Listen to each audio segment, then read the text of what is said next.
लिखा गया।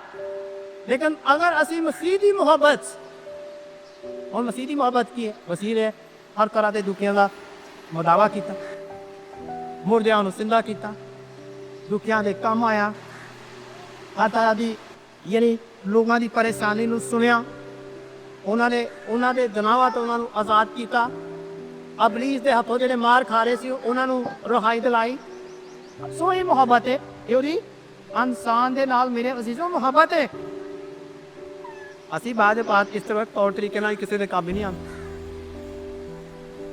असी किसी को इतों लाभों नहीं जा सकते किसी के कोल कि पहला पता ही कर आइए, कहने कुछ दस ही आइए। सो मेरे अजीजों जो ये तौर तरीका होएगा तो फिर फेल हो जाएंगे, रूहानी जिंदगी फेल हो जाएगी।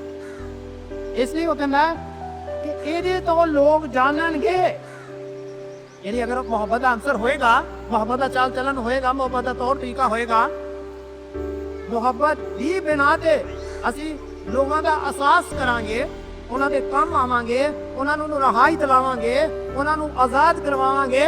ये मसीह दी मोहब्बत। फिर तो मसीह खुदावंद कुछ करेगा साढ़े लिए। फिर लोग भी जाननगे कि वाकई की ये खुदा दे लोग ने।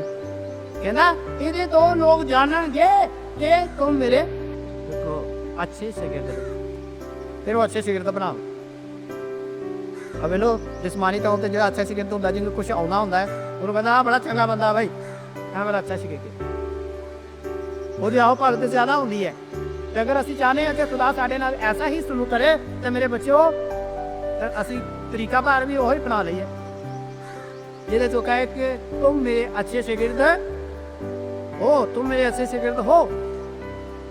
सो अच्छा है कि असी उहदे अच्छे शागिर्द बन जाइए, क्योंकि अगर उहदी मुहब्बत